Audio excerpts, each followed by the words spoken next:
Since starting Women's Self-Care series October last year, it's been a privilege for me to talk to incredible women showcasing different aspects of self-care. Starting off, this third season is a remarkable woman who has been named the world's highest paid lip model. Sabrina, a mom of two, a model who worked with world-renowned brands such as Harper's Bazaar, Sports Illustrated, Chanel, and many more. She's also an Instagram influencer and a photographer of First Wife Studios, which she also founded. Let's all hear from her some great self-care tips, not only physically, but mentally as well, as she shares with us how she overcomes all the negativity modeling entails, enjoy every moment, and how she turned her passion that she loves into a career. Let's all welcome the always gorgeous Sabrina. Hi, Sabrina. Welcome to the show. Thank you. Thank you for having me, and congratulations on your third season. Thank you so much. It's such an honor for us to have you in this show. And we thank you so much for accepting this invitation. Happy to. Thank you. It's an honor to be here. Okay. You've started as a model, then become a photographer, and now an Instagram influencer. Can you tell us more how this journey of you started and everything? Sure. It started a long time ago. I was 10 years old when I decided I wanted to be a model. So I was one of those rare people who knew exactly what they wanted to do and set their sights on that goal and just went after it. And when I told my mom that, she's like, sure, honey, that's great. You know, you have a couple of qualifications you need to meet before, you know, anyone will have you. And thankfully my dad was 6'8" and my mom is 5'9". So I had the height going for me. Just about figuring out exactly what to do. So we started really young. I literally wrote letters to all the stores in the mall saying, hi, can I stand in your window for 10% off an outfit? Like just as basic as could be. There wasn't Google, how do I become a model? There wasn't Instagram hashtag, you know, new model. Like it just didn't exist. So you kind of had to forge your own path. And so eventually I realized like, okay, I need to get with an agency. So we sent off some pictures. And when I was 12, the agencies told me I was too young. When I was 13, but they said, try again in a year. So we'd put a little date on the calendar, try again. And then at 13, they told me I was too thin. And then at 14, I got signed. And from there, the agency kind of guides you and takes over. So that's, if you want to be a model, you really need an agent. That's first in the list. It helps. It helps kind of sift through all the bookings, find the quality ones, making sure that you're not, you know, wasting time and money on various other things, making sure that if a job goes bad, you have an agent to call who can back you up.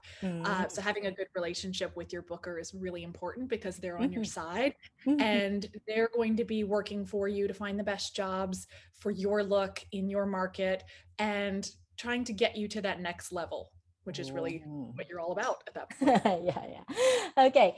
Being a model, you must have some serious self-care habits that, you know, to keep you in shape and looking good. So can you share more about that? You know what, I was actually, when I was modeling in New York, I think I was probably my least healthy because I was just so obsessed with being thin and being sample size that I would do whatever it took to get skinny, just not good enough. But as I've gotten older, so I'm 38 next month, as I've gotten older, I've kind of, you know, found my own way. And I found that for me, calorie counting just makes me sad. Not eating carbs makes me angry. So like I eat healthy and, you know, I still have my sweets, but like if I'm gonna have dessert, I don't fake it. I'm not gonna switch out applesauce for oil. I did that and it doesn't taste as good to me. And so like I'll eat really great, you know, vegetables, a nice healthy breakfast. And then if I want a cookie, I'm gonna have the cookie and I'm gonna enjoy the real thing. Yes.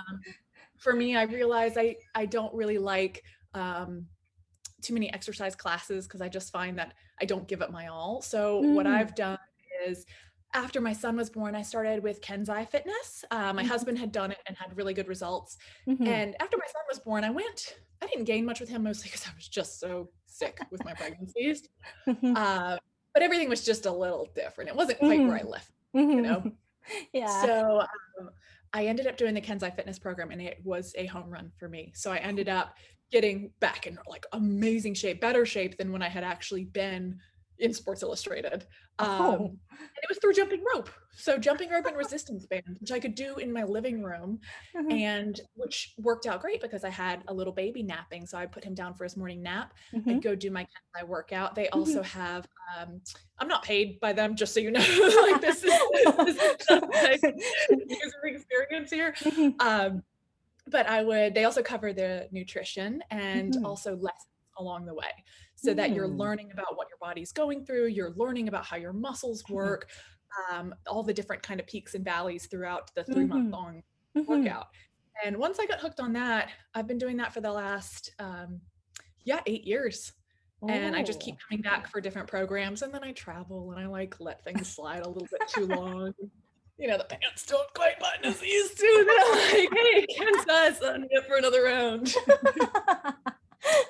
So I think that key there is, finding how you want your fitness to be. I mean, it doesn't necessarily need to be running or yoga or anything. You just need to find what makes you happy doing it. And, it's all about body movement. So as long as you keep that moving and you won't be out of shape that much as what you don't want to be, right? I Yeah. think that's a good thing about living in a city as well, is that I Mhm. walk all the time here. So I lived in New York and Mhm. then Hong Kong for 9 years and here for Mhm. 6 years. And Mhm. we've always been in quite like centralized areas. So Mhm. I'm definitely getting, 10,000, 8 to 10,000 steps in no problem without even Yeah. trying. And then when you put, jumping rope for 20 minutes on top of that, Mhm. you're pretty good. Like you can you can have the cookie and not feel too bad about it because you know that you've done something Mhm. that's going to build up the strength and burn enough. But then obviously if you've jumped rope for 20 minutes, you're kind of like more apt to grab the banana than the cookie. It all Yeah. kind of feeds itself. Yeah, Uh, it would also affect your mindset. I mean, you won't be craving that much for that cookie, which it's full of sweets because you just sweat all of those out. Okay. Exactly. We do Friday treats around here. And so we always have we Friday afternoon after school we Mm. go and we just get all the junk food and kind of like shake the week off of you and just sit on the couch and eat Doritos and gummy worms. And then we have movie night that night. Everybody goes for a swim before that. And so it's, having room in your life for the junk is healthy as well. Because if Mhm. you're constantly, and I've done this, I can speak from experience. I had the Oh. food journals, I've done the very unhealthy, eat every other day, eat 700 calories a day. I've done all of the things, remodeling, and I learned that it really just makes me angry. And then it just, when I do finally get to a point where I'm like, I can't do this anymore, then I end up overindulging. So it's like, Mhm. as long as I'm all about having that balance. If I Yeah. don't have that balance, if it tips too far one way or the other, Mhm. then it makes me, just out of focus and out of whack, and I have to get back to the middle again, back to neutral. Yeah, it's very important. Okay. You've been a model for a long, long time. And I'm not a model, but then I've been hearing all these bad things about modeling. Have you had your fair share of experience having those, you need to change yourself just to have a job as a model? You said earlier you need to be very skinny when you were modeling in New York. So can you share more about this and how it affected you and how you've overcome from this experience? So I will say that nowadays it is a Mm. lot better because you have a lot more body acceptance going on. Mm-hmm. It's more important to show different shapes, different sizes, Mm-hmm. different ethnicities than Mm-hmm. it ever was before. And I think that representation is massive, especially for the young generation coming up, the Mm-hmm. young girls reading the magazines and watching. A magazine today looks nothing like it did 20 years ago, and that is wonderful. Now, when I started, so I signed my first contract, I think it was like 99, so it's been a while. Uh, and that was on the way out of the waif chic Kate Moss kind of a look. And so like my first kind of shoots were geared to that, like, you know, sad girl in an alley with the black eyeliner, you're all sucked in every direction. And then it went more to kind of the like healthy Giselle, Brazilian, athletic, strong, but slim kind of a look as well. So that was a bit better. But yeah, the agencies, you know, they tell you exactly how you need to look and how you need to present yourself. So when I walked in, I was my natural brunette color, which is a very dark brown. And they're like, ooh, it's too harsh for your face. You need to go, your hair needs to be, and I quote, nipple length. That was, it was never to be too long because it would hide the clothing. And it wasn't to be too short because I'm 6 foot tall and needed kind of that balance. And then they told me what color. They sent me to the colors that they wanted me to use. You know, I needed to use certain products on my skin. I needed to whiten my teeth. I needed to make sure I had eye drops in my eyes so they were as white as they could be when I went on castings. You know, I was to work out a certain way and be a certain size. You have in the modeling world, if you want to be sample size, certain measurements you have to match. And if you don't match those measurements, then you just can't get the job because the clothing won't fit. It's very simple. But achieving those measurements is not easy. When I was 17, it was. I just kind of woke up in the morning and there it is. But as you get older, and, oh my God, you hit puberty. Like, just, you know, your body is shaped different. It fits different. But yeah, my agency had me, you know, darken the lashes and lighten the brows and lighten the hair. And, you know, you had to be one color. There's no tan lines. So during the early 2000s, we were all using tanning beds to make sure that it was very much that like that glow kind of a look, that over tanned, very blonde hair look that was in. And so you have to match that. And, you know, I even had, I remember my agency telling me that my 2 front teeth were too long. They made me look too young. And so they sent me in and they had my 2 front teeth filed down so that my smile was perfect, older, I guess, and that way they could market it. And but at that time, it was just, I wanted it so badly. And I was from a smaller town. We moved to a bigger town when I was about 5 or 6. But my mom was a single parent, you know, single income. I was an only child. She had me when she was 21. So like this little golden nugget that I had been handed of being at that time, like whatever, 5'10" and a size 0'2", it was very much a ticket to something different. And, you know, my college education was not on a platter when I was, you know, a young teen. And so knowing that I could earn some money modeling and then pay for school or earn some money modeling and see the world, like you kind of, in my mind, it was like, I need to do what I have to do and what the agency says, because this is my ticket. This is my ticket onto something different and that I might not get to do otherwise. Oh, that's very heavy. I mean, but then it's a good and a bad thing, you know.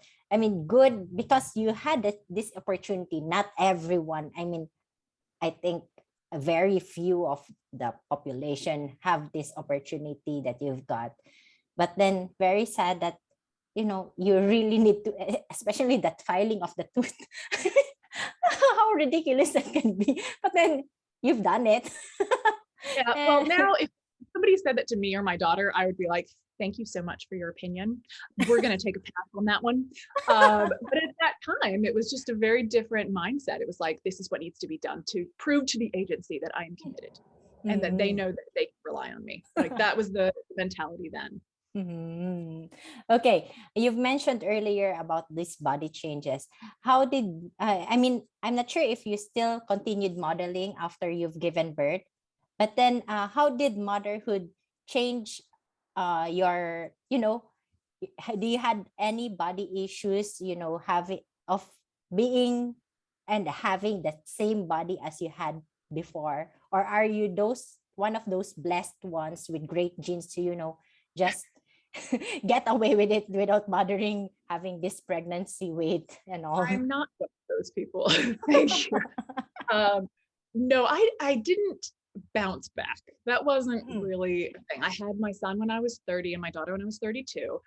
And for me, you know, I mean, I think those first few weeks you drop weight quickly, right? Like you're breastfeeding and it's just, I think I dropped like 30 pounds in 3 weeks, something absurd, right? Where you're just like, I can't keep going with at this rate. It's ridiculous. But then, I think it was like the last 15 pounds were just hanging around. But yeah, it's kind of like motherhood kind of like deflated my body. Like it's like somebody let the air out of it. Like everything just was like, let's just settle down here. Gravity just took a hold and it was like, now it's my time. So yeah, things look a little different, but at the same time, I care less about the way I look. Which is probably a good thing. But it's more about, okay, you know what? I am very scheduled now. Before it was like I would run to different events and different shoots, and I wouldn't really prioritize myself. And now I'm like, okay, here's the schedule of the family. Here's the allotment time I have in the morning to get a workout in. The Kenzai ones, I know I can get it done in a set amount of time without leaving my house. Amazing. So I know that if I'm feeling good and if I'm feeling strong, where I can pick up the kids and I can carry all the bags and all of that, then I'm going to be a little better throughout the rest of the day. And if I can jump rope as hard and fast as I can and get all of my rage out, then I'm not going to take it out on somebody else later. Yeah. So I tend to just, I don't mind that my body has changed. And I think too is the acceptance that if it's not changing, it means you're dead. Like you got to accept the fact that your body is going to change. I can't be in this like holding pattern of 25 years old forever, as much as that, might want to just like step into that like Han Solo freezing chamber. It's just not doable. Yeah. So, I don't mind the wrinkles and I don't mind so much the veins because the alternative is a lot worse. Yeah, I think you've highlighted lots of self-care tips when you were answering that. I mean, having this schedule and prioritizing yourself is such a big thing that a mother should have. I mean, as a mother, we most of the time we always give, need to settle the husband, need to do things for the kids, and we don't have time for ourselves. But then you yourself, I mean, I know you must be very busy, but then you still make time for yourself, which is a good thing. Yeah. And I think our audience will love that and follow this thing of what they are doing. Well, I found one of my girlfriends did this where she would write her to-do list on a page, and I would do that and then I would just never get to anything because it's just too overwhelming. So then what she kept doing was writing Monday, Tuesday, Wednesday, Thursday, Friday, and divvying up the to-do list and saying like, okay, I just have these tasks to accomplish each day. And once I started doing that, and I would plug in the appointments that I had, and then also plug in, okay, well, there's an hour here, I can get jump rope in. Okay, even if I can't do the whole full workout, if I can just get at least 10 minutes of jump rope, then I'm like, okay, I did something. And like 10 minutes is doable. You can find a time for that. So once I started actually scheduling out from day to day on, I use Evernote on the computer. So it's like available, on all your different devices. Once I started scheduling out everything, I was like, oh, I do have time for me. I know that once I go at school and I do the post on Instagram and then I check the emails and then I know that there's a window there before things are going to get busy. And then once I start arranging meetings, I try to arrange them if possible after like 10:30 or 11 so that I know I have that little chunk in the morning, like I can get it done. Yeah, it's very nice because you also realize that you have more time than you realize you have, right? Because most people would also, this is one thing that most people always say, I don't have time, right? But then when you do the planning, you'll realize you have more time. And it's a good, it's a good feeling to see, you're ticking off your list as you go through your day. Yeah. I think as long as you're not like doom scrolling on Instagram, that forever scroll where you're like, I'm just gonna look at 5 more. I'm just gonna look at 5 more. And then you click over to your screen time usage and you see that you've been on your phone for 5 hours that day. You're like, oh, that's where it went.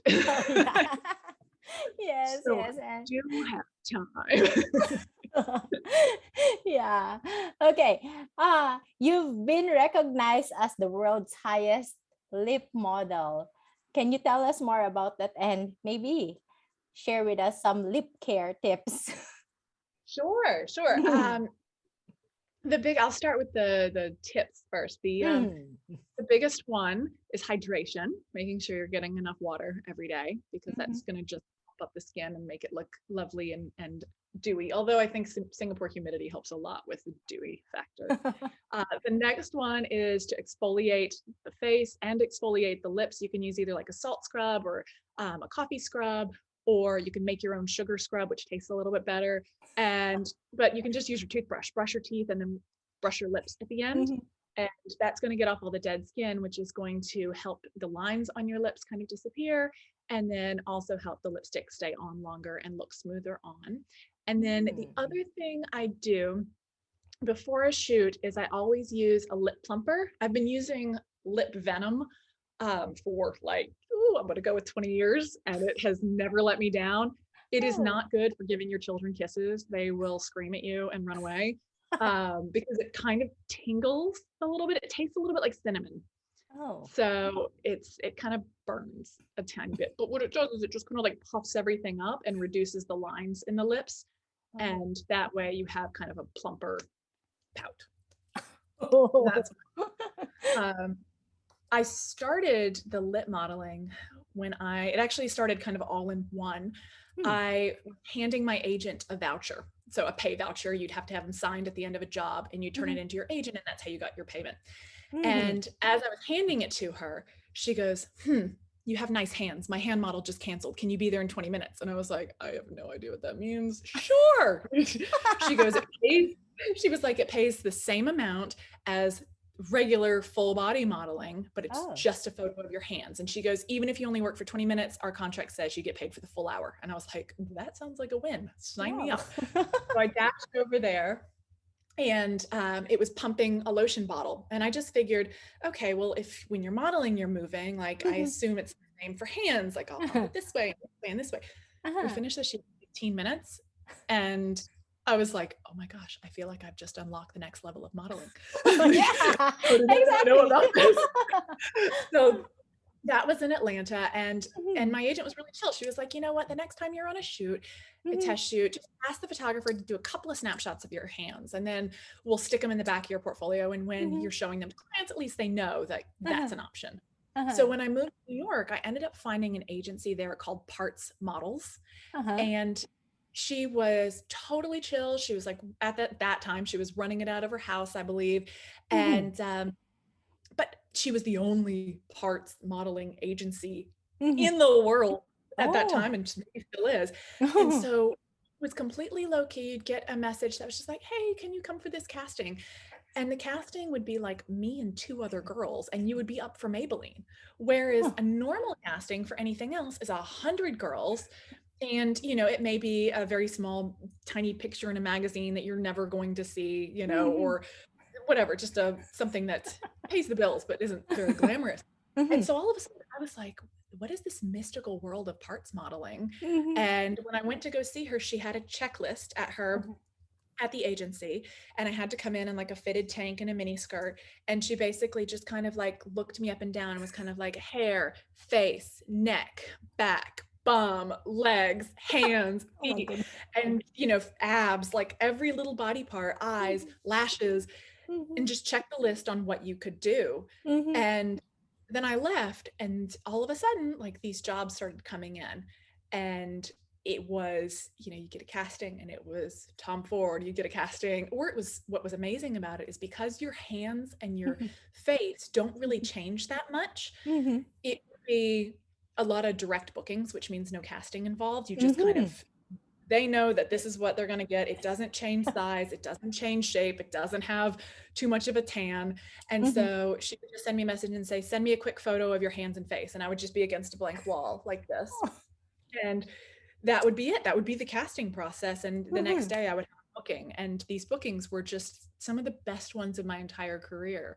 Um, and so that was how the parts modeling, the lips modeling started. And Mhm. it just, I think a lot of lip modeling is actually just keeping your mouth shut because when you're on set, they don't need you, well, this is true with most models. They don't need you to tell them what you think of the products or what you think of what you're wearing. You just need to have a pleasant attitude, show up willing to have a long day, but everybody's there to join the creative process. And what I loved about the lip modeling is that literally they would have a little pedestal most of the times where you put your chin or you kind of sit up on one of these, like whiteboards.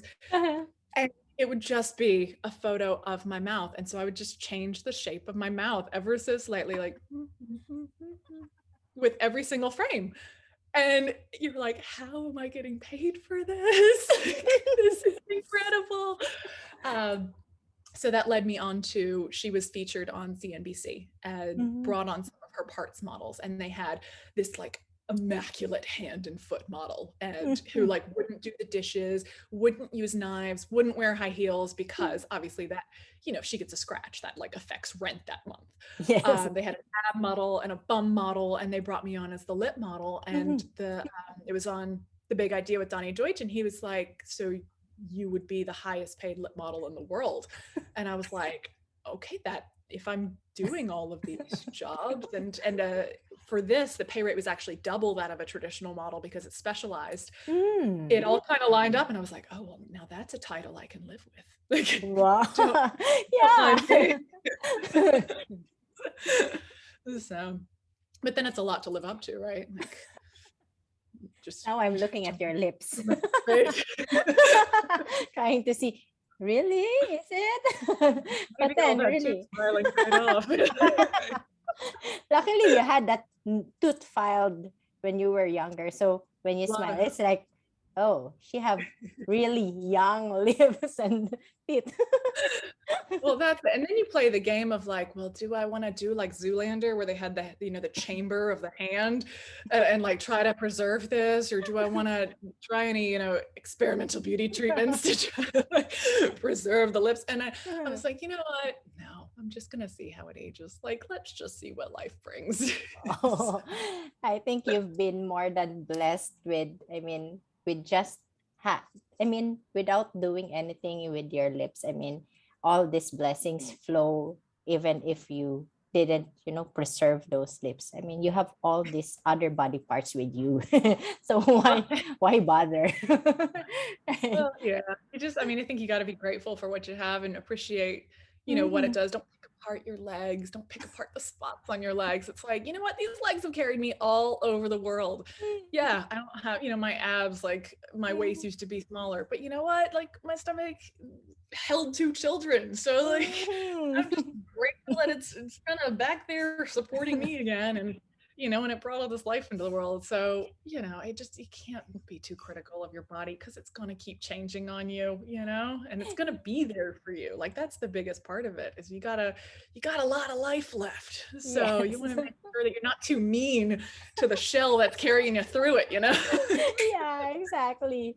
You mentioned about giving birth, and I want to ask, how did motherhood change your perspective in life, and how do you make your children embrace what they've been blessed with, instead of, wanting to have what others want to see from them, since you've been a model? So you've been very, open with this kind of scenarios. So it's how's motherhood changed me. I think it's made me less nice. No, go to that. No, I can count to 3 really clearly now. No, I think it has honestly made me see how fleeting things are and how you really have to enjoy the moment that you're in. Because I look back, I was doing this to myself last night. I put my daughter to bed and then I went in the living room and looked at pictures of my children. And I'm like, come on, you were with them all day. Like, go get the work done. But you realize like how fast these moments go, and how they were saying a word this way last week. Now they're not saying it that way anymore. So to just really embrace those moments, even the terrible ones, as they go by. Yeah. Those ones are fun to embrace. And then what was the second part of that one? That was the kids not having body image kind of shoved down their throat. Oh gosh, we don't talk about weight in the house. We don't talk about fat or skinny. I don't ever talk about losing weight. It's always wanting to be stronger, wanting to be healthier, wanting my heart to be healthy so that I can live a long time for them. I think that messaging is really important. I don't want them. That's one of the big things. I do not want them seeing me look in a mirror, pinching myself, or I can't wear that. My stomach's too. Those words, they just hit you like a poison. And those visuals, they stay with you as a young girl until you're in your teens, and then you find yourself doing the same things your mom did. So I feel like they're going to get enough awful messages out there in the world, and especially through social media.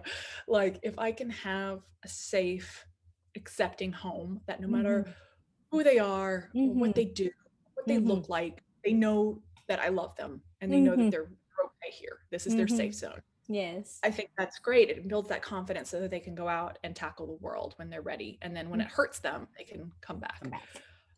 Which is good. But the other part of that is I let them see how photos are created, and I explain to them why things are done a certain way. And when we go through magazine stuff, because I love fashion magazines, I hope that they're make believe, but I can't.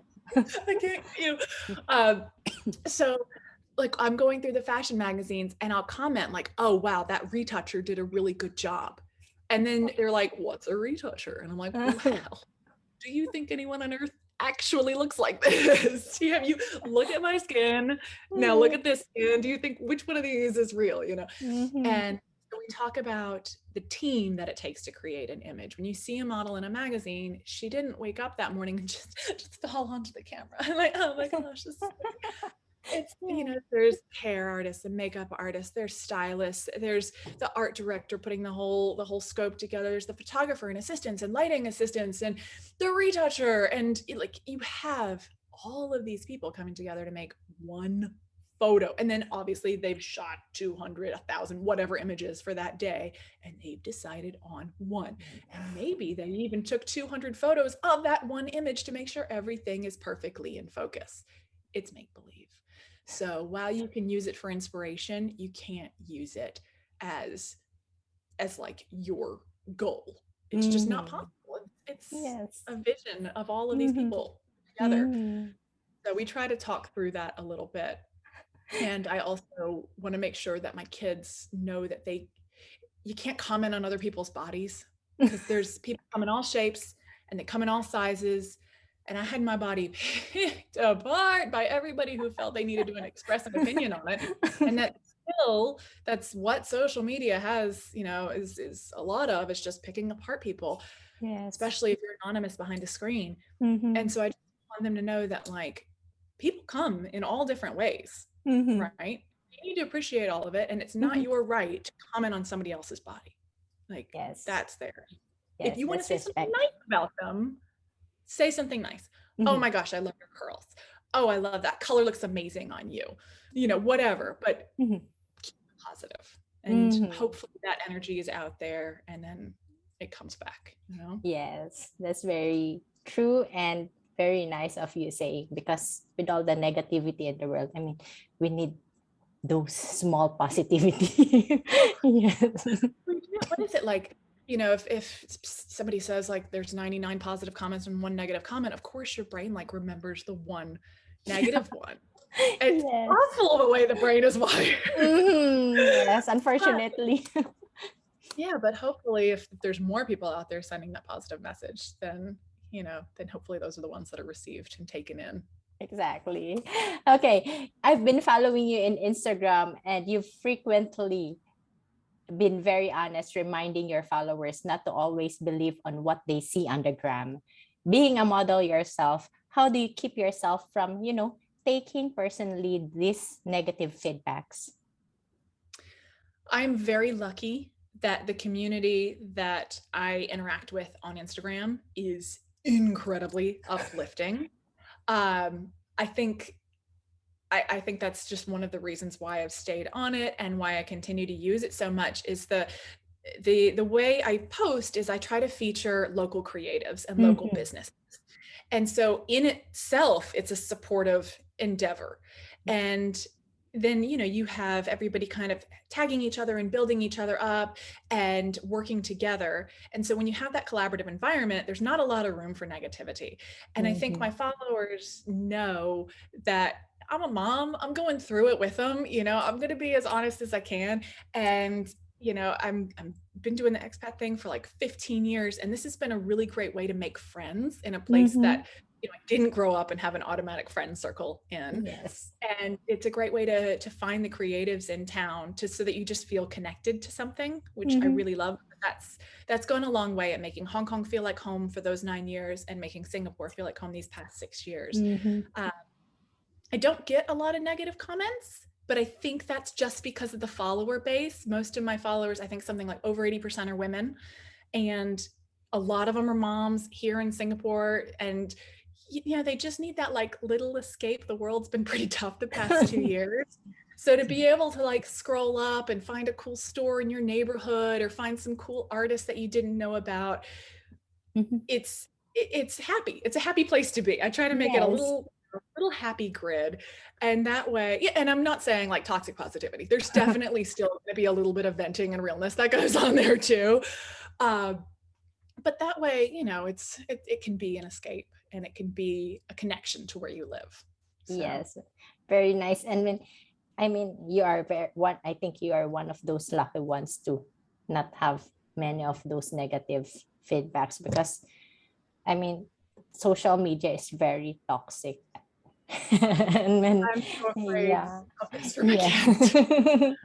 yeah, Hoping that it kind of has some kind of framework put around it, and people kind of learn what's polite and not polite, because it's Mhm. still so new that anything kind of goes, right? Mhm. I'm hoping that as my kids kind of reach the ages where they're getting on it, there's, a bit less. I think the oversharing has already naturally started to decline through Yeah, yeah, Instagram.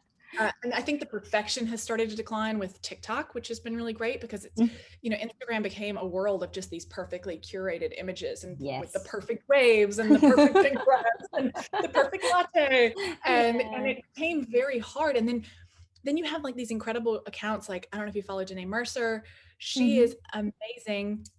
She dealt with some eating issues coming up, and now her whole thing is body positivity, and she shows Mm. how to get that like perfectly svelte swimsuit photo, push this out, have this light, tuck this in, but then Uh-huh. she also just like lets it all out, shows it in the bright Oh. sunlight, jumps around and makes everything wiggle, and you're just like, yes, thank you, because I can look like a before and after in a span of about 5 seconds, depending on how I'm sucking in and flexing.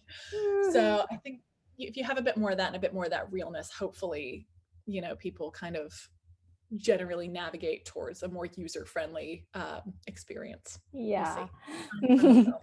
Yeah. So we've talked about your model perspective. Now, as a photographer, because you're a photographer as well. So, in what ways do you try to make things look real, so so others won't, get much lured? Because this one, you cannot control. I mean, there are really people who are like believing what you show them. So as a photographer, then how do you try to stop this? I mean, not really stop, but then at least not too much, not have this too much. I think the style of photography has changed a lot in the past, Mhm. kind of call it 6 to 8 years or so. Mhm. Before, it was all heavily retouched images. That was because the technology was new. People wanted to show what they could do. And then I Mhm. think you had some of the celebrities. I remember, I think Kate Winslet might have called people out on like lengthening her legs or something like that. And so people started kind of becoming aware, like, oh, wait, maybe this isn't all real. And Mhm. naturally, in the past few years, the style has changed to less retouching, to showing what I love is in magazines when you actually Mhm. see real skin Mhm. and you see real bodies. Like, you didn't see that 10 years ago. Mhm. So I think clients are naturally inclined now not to want as much retouching and not to request as much of it, because they know that it's relatable. And when you have a relatable brand and relatable Yes. imagery, people feel like they're a part of it. I mean, obviously it feels relatable. And so I have the clients now, like, they are not asking for 5'10" size 2 girls. You know, maybe they want something similar for like their lookbook, where a lookbook is basically just the clothing photographed. It's kind of what you see on websites, where it's just front, side, back, to where the person's just kind of a hanger for it. But even with that, what I really love is that some of the agencies or some of the clients now are saying, you know what, I want to shoot the same thing on 2 different people. I want to shoot it on a small and an extra large, or pick 2 sizes. And so when you do the front, side, back, you can see it on 2 different body types. And I think that's so much more helpful to the shopper, because there's a very small percentage of people walking around at 5'10" in size 2, you know, that is not the average user. So to see the clothing come to life in different ways like that, then you can get a more honest perspective of how it's going to look on you. And I think that's also where social media comes in, is if you find a dress you like and you go down the rabbit hole, you can see it on all different kinds of people. And then you're like, oh, you know what? That dress looks good on everybody. I'm buying it. So, but it's, I think all of us have to just do our part to call out the over retouched images, or just appreciate them as art. That's another thing. But yeah, to be more willing to hire models of different backgrounds and different sizes, and be more accepting when you see them in the magazines, you know. I think that's great for the younger generation, and for ours to see this. Oh, it makes me so happy that my daughter can look at a magazine and see somebody with a butt, because that did not exist when I was small. Okay. Any tips for those starting a modeling career nowadays? Since I mean, I'm not sure if it would whatever you've had before would be applicable, but then I'm sure I mean it haven't changed that much, right? No, I think for starting modeling, the biggest thing is to do something every day towards your goal, whether it's message a company and say, hi, I'd like to model for you. Here's, you know, some of my photos. Here's where I'm based and my sizes. And you can just send out a DM or go to their website and go to the contact us page if you don't have an agency. And that way you can start doing some freelance work to get some experience. Reach out to different makeup artists, different hairstylists that you can find via social media or through their websites. You can even look through magazines and find the art directors, find the photographers, makeup artists that are being used there. Go down the search engine and message them and say, hi, I'm available for work if needed. All the while, you know, trying to get the agencies. So find all the agencies in town. As far as what to send them, you need no makeup, nothing on your face, just a little moisturizer, hair down and back off the face, or even in a low ponytail. And then put on, if you're comfortable sending bikini photos, like a black bikini against a white wall, that's the best thing to send. Or you can just do like really skinny jeans or a mini skirt and a little fitted black camisole so that they can see the shape of the body. So you send those Polaroids, and oh God, I still call them Polaroids. I think everybody still calls them Polaroids. Like just a term of endearment. But you send those digitals, and it's a front, a side, a back photo, and then also from the face, a front and a side photo of the face. And those are just as raw as it gets. And that way they know the blank canvas, right? And if they like the blank canvas, then of course they'll like it with designer clothes and makeup and all that stuff on it. But yeah, and then just kind of getting ready for some disappointment, because there's going to be a lot of no's, and then you'll get that yes. And that yes will mean so much more, because you'll know you've like worked for it. So, and then just be kind, because this is a very small industry and everybody knows everybody. So speak positive words, have good energy on set, be flexible and ready for whatever the job may throw at you. I've had to, you know, swim in fish ponds and just hang off of the side of buildings and hang out of a helicopter. Like, just there's some crazy things where if you asked me to do this in my normal life, I'd be like, have you lost your mind? But when you ask me to do it in front of a camera, and I'm like, by all means, this looks safe. So just be ready for an adventure. Okay, that's very nice. I mean, I've used to dream to be a model, but then, I mean, hearing these things from you now, and now at this age, I'm not sure if I really could do it personally. Yeah. And I think I'm happy to be where I am right now. The other fun thing too is to check out talent agencies, because if you feel like, okay, well, this agency has these guidelines, you know, they have this height and size requirement.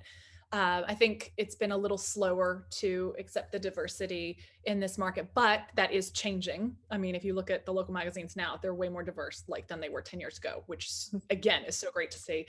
But check out talent agencies as well, because talent agencies don't have height requirements and they want a variety of people, because that's like the commercial work. So when you see, you know, people at an airline counter and they're handing over the ticket, like these aren't all going to be your typical runway kind of looking models. They're going to want likable, friendly people, but who also are authentic. And so a talent agency would be where those people are booked from. You know, if somebody's walking, you know, whatever, you're doing a bank ad and you walk into the bank and you see all the tellers, like they want friendly faces, but they don't necessarily have to be 6 foot tall.